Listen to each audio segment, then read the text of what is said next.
Ẹ káàárọ̀, ẹ káàsán, ẹ káalẹ́ níbi gbogbo tẹ́ ti ń wò wá. Kí la mú wá fún yín lénìí lórí ètò? Ẹ bá wa like, kẹ́ share, kẹ́ bá wa tẹ subscribe. Èyí tá a tún mú wá fún yín lénìí àrà ọ̀tọ̀ ni, ó yani lẹ́nu, ẹ bá wa ká lọ.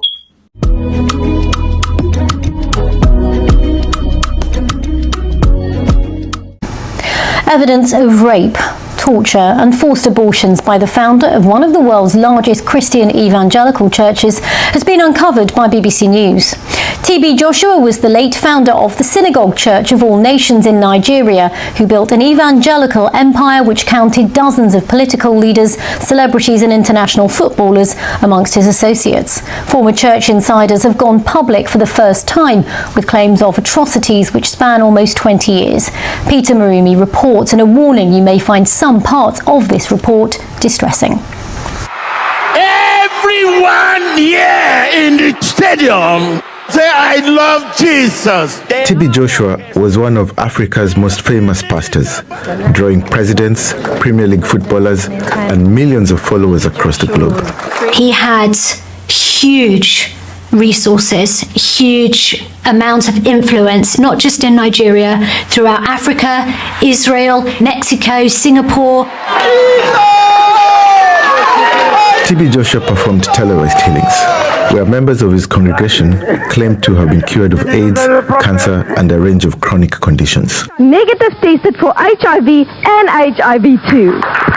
Everybody wanted the privilege to go to meet this big giant. TB Joshua's closest followers were known as disciples and lived together for years inside his compound in Nigeria.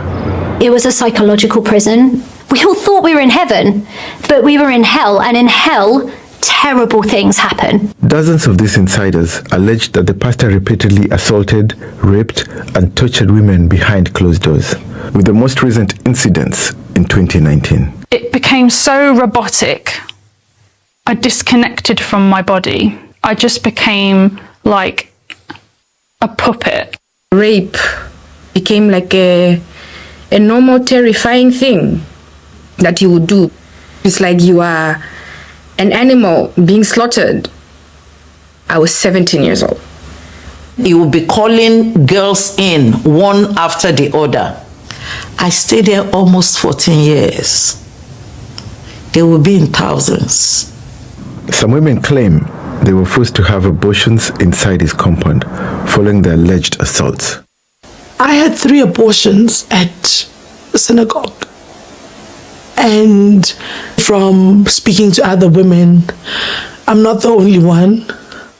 Women that he rapes, he forces them into abortion. I never had a choice whether I could keep a potential child or not. People tried to speak up to expose him, but nobody would listen.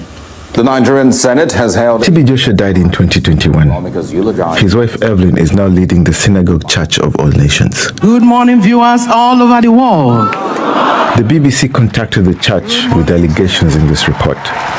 They did not respond to them, but they said previous claims against TB Joshua have been unfounded. Today, the church still attracts millions of viewers to its online platforms. Some people, they are still living in fear for their lives, in fear for the retribution that will come if they do open their mouths. Peter Marumi, BBC News.